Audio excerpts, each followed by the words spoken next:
Good morning everyone.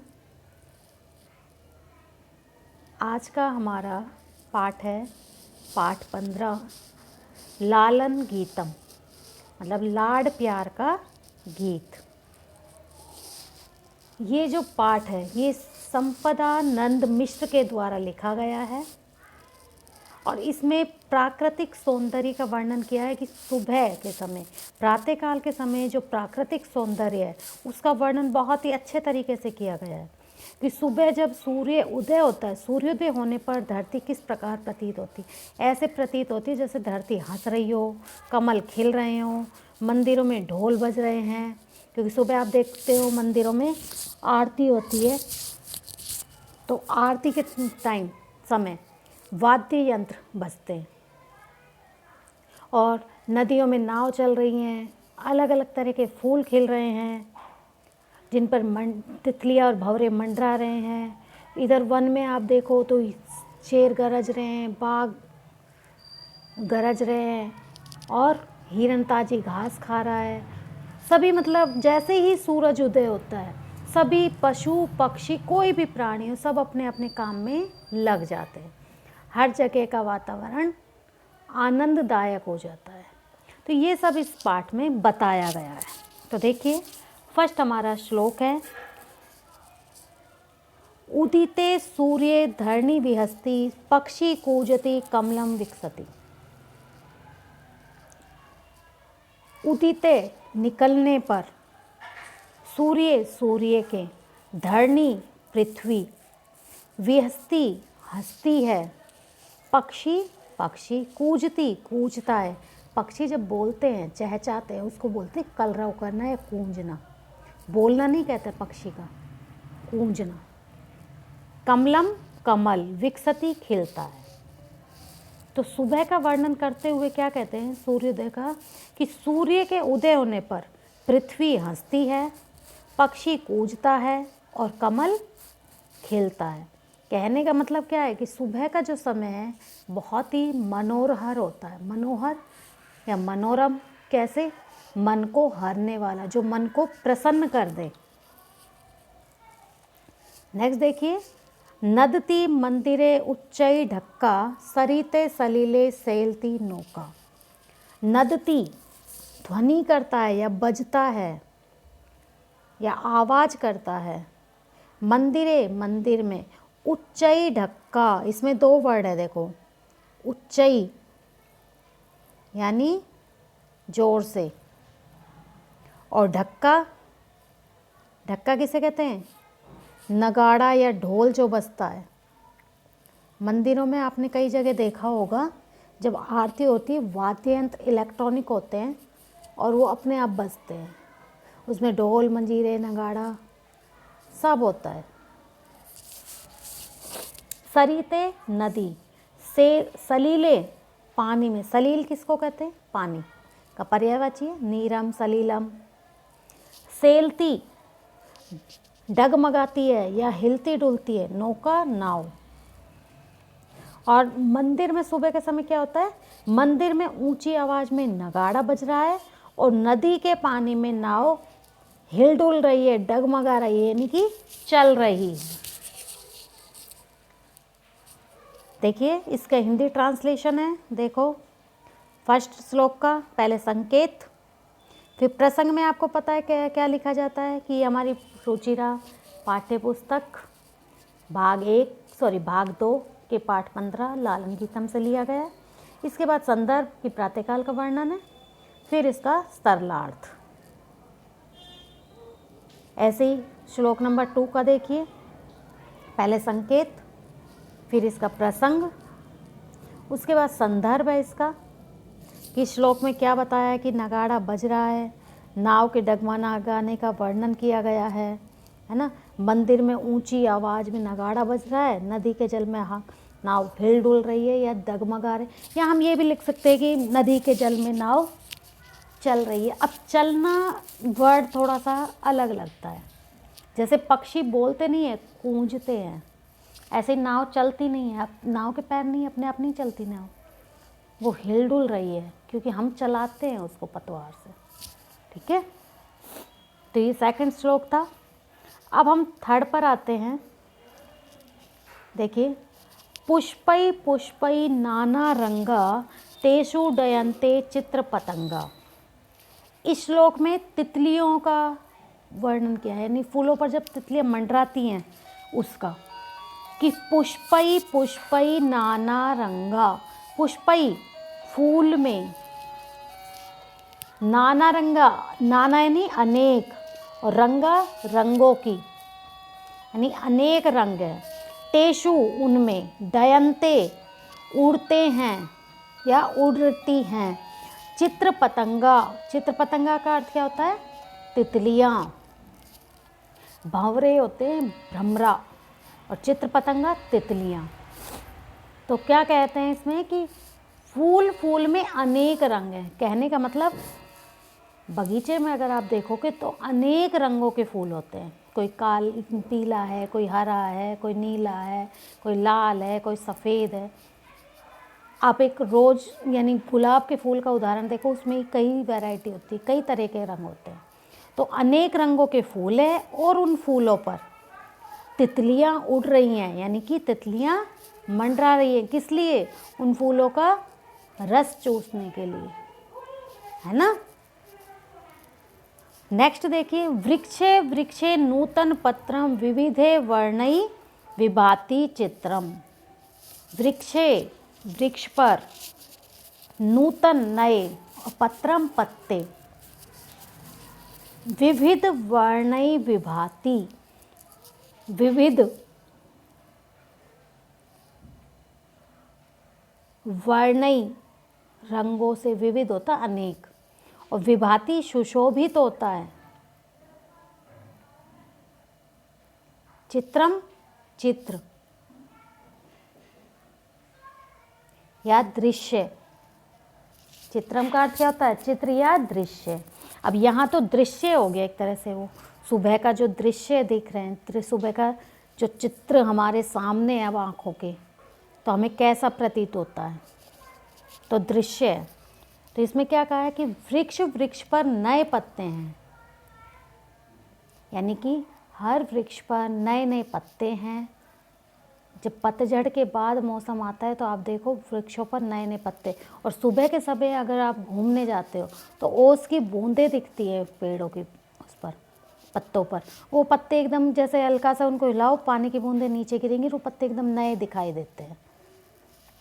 तो क्या कहा है कि वृक्ष पर नए पत्ते हैं, यानी कि नए नए पत्तों से वृक्ष लदे हुए हैं, और यह दृश्य अनेक रंगों से सुशोभित हो रहा है। क्योंकि आपने देखा होगा पत्तों के रंग भी ग्रीन कई तरह का होता है, कोई डार्क होता है, कोई लाइट होता है, कोई हल्का येलो में मिक्स होता है, कई शेड होती है ग्रीन में भी, है ना। तो देखिए इसका श्लोक के हिंदी ट्रांसलेशन देखिए। थर्ड, पहले इसका संकेत, फिर प्रसंग, संदर्भ की तितलियों के उड़ने का वर्णन किया है, और फिर अनेक रंगों के फूल हैं, उन पर तितलियाँ उड़ रही हैं। ये कंपल्सरी नहीं आप सेम डिटो जैसा मैंने लिखा है ऐसा लिखो, आपको हिंदी समझ आनी चाहिए एक एक वर्ड की, आप खुद बना सकते हो, ठीक है, मीनिंग निकलना चाहिए उसका। ये थर्ड था।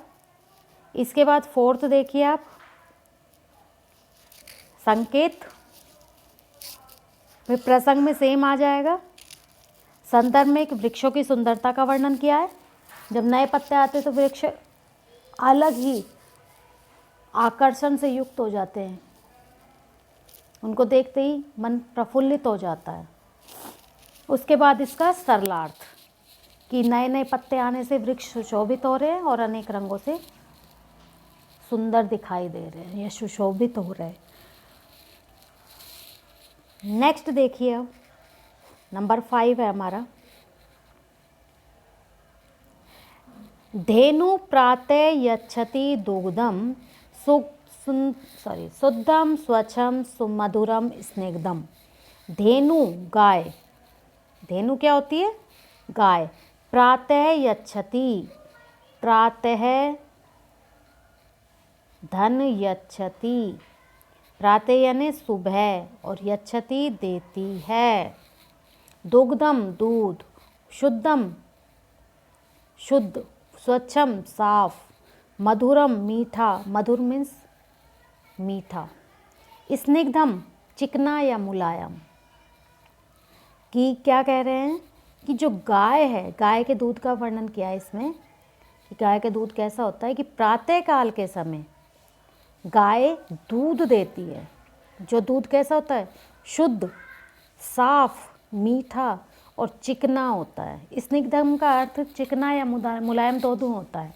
तो अब दूध जो होता है वो चिकना होता है। आप देखते हो दूध का दही बनता है और दही से मक्खन निकलता है, और मक्खन कैसा होता है, चिकना होता है। तो दूध मुलायम नहीं कह सकते, दूध को हम कहेंगे चिकना।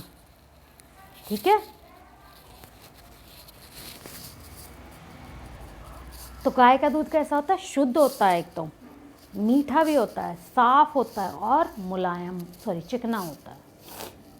नेक्स्ट देखिए, गहने विपिने व्याघ्रो गर्जति, उच्चै तत्र चै सिंहे नर्दति। गहने, घने, गहरा जो होता है उसको घना जंगल बोलते हैं। विपिने, जंगल में, विपिने का अर्थ क्या होता है, जंगल में। व्याघ्रो, बाघ। गर्जति, गरजता है। उच्चैस्त्र, इसमें दो वर्ड हैं, उच्चई, धन, तत्र। उच्चई यानी जोर से, तत्र वहाँ या ऊंची आवाज में। सिंह, शेर। नर्दती, नर्दती का अर्थ होता है दहाड़ता है। गर्जती, गरजता है, और नर्दती, दहाड़ता है। तो इसमें जंगल का वर्णन किया है कि जंगल में क्या है, मेन तो राज को किसका होता है, शेर, चीते, बाघ, इनका ही होता है। बाकी जानवर तो इनसे डर जाते हैं बेचारे, छुप जाते हैं, इनकी आवाज़ आती है। तो जैसे ही सुबह होती है तो जंगल का वर्णन किया है कि जंगल में क्या है, घने जंगल में बाघ गरज रहा है और शेर ऊंची आवाज़ में दहाड़ रहा है। वहाँ पर शेर ऊंची आवाज़ में दहाड़ रहा है। ठीक है। तो ये देखिए 5th श्लोक, गाय के दूध का वर्णन है इसमें कि गाय का दूध सुबह के समय जब गाय दूध देती है तो कैसा होता है। गाय का दूध आपने देखा होगा मीठा, कच्चा दूध जब पीते हैं तो मीठा लगता है बहुत ज़्यादा, और साफ़ तो होता ही है, कोई मिलावट नहीं होती। इसके बाद ये 5th वाला है। इसके बाद 6th श्लोक है हमारा। इसमें जंगल का वर्णन किया है कि सुबह के समय जंगल का वातावरण कैसा दिखता है, कि शेर ऊंची आवाज़ में दहाड़ता है और और बाघ गरजता है। ठीक है। तो इस समय क्या होता है कि जंगल का जो दृश्य है वो डरावना प्रतीत होता है, डर लगता है उनकी आवाज़ से, पूरा जंगल कंपायमान हो जाता है, यानी कप कपाता है ना। तो नेक्स्ट देखिए, नंबर 7 है हमारा।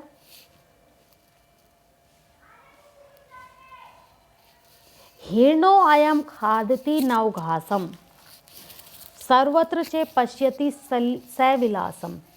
हिरणो अयम, इसमें दो वर्ड है, हरिण, धन, अयम। अयम यानी यह, और हरिण है हिरण, यह हिरण। खादती, खाता है। नव घासम, नव मीन्स होता है नई, और घासम घास, नई घास। अब नई घास से क्या मतलब है, ताज़ा घास। ठीक है। अब जैसे कहते हैं कि नई रोटी खानी है, तो नई रोटी का मतलब क्या होता है, ताज़ा रोटी, पहले की बनी हुई नहीं, ताज़ा रोटी। तो यह हिरण नई घास खाता है, यानी कि ताज़ा घास खा रहा है। सर्वत्र, चारों ओर, सभी जगह। चय, और। पश्यति, देखता है। सविलासम, क्रीड़ा के भाव से, यानी खेल कूद के भाव से। क्योंकि हिरण क्या करता है, घास खाता है, कुलांचे भरता हुआ, छलांग लगाता हुआ इधर से उधर घूमता है ना। वही उसका खेल हो गया, क्रीड़ा। अब हमारी तरह तो खेलेगा नहीं, बच्चों की तरह। तो उसका खेल क्या है कि कुलांचे भर के इधर से उधर छलांग लगा के घूमना, है ना। तो क्या कह रहे हैं इसमें, हिरण के क्रियाकलाप का वर्णन किया है। हिरण क्या क्या करता है सुबह, तो वो ताज़ी घास खा रहा है और क्रीड़ा के भाव से हर तरफ देख रहा है, कि चारों तरफ प्रेम से देख रहा है कि अब खा के घास और मैं उसको कैसे डाइजेस्ट करूँगा, मतलब कैसे खेलना है मुझे। आगे देखिए, उच्चैः तुंगा मंदम गच्छति पृष्ठे प्रचुरे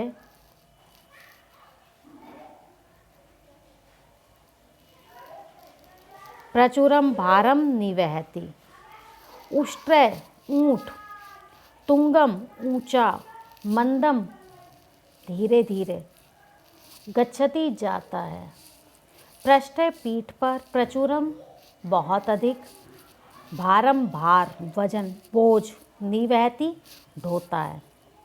देखिए, ऊंचा ऊंट धीरे धीरे जा रहा है और पीठ पर बहुत अधिक बोझ ढो रहा है।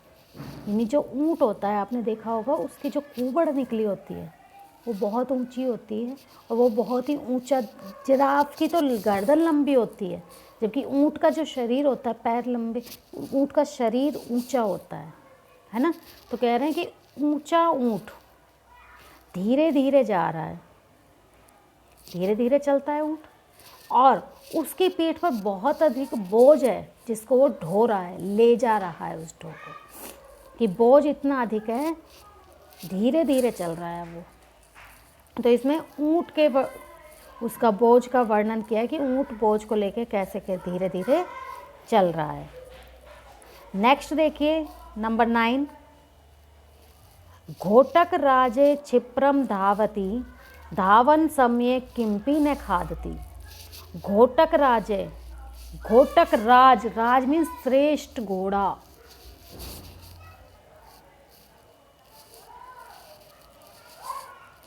घोटक किसका पर्यायवाची है? घोड़े का। अश्वय घोटक है ना, श्रेष्ठ घोड़ा। क्षिप्रम तेज या तेजी से, धावती दौड़ते, दौड़ रहा है, धावती दौड़ रहा है, धावन समय दौड़ते समय, धावन समय दौड़ते समय, किंपी कुछ भी, न नहीं, खादती खाता है।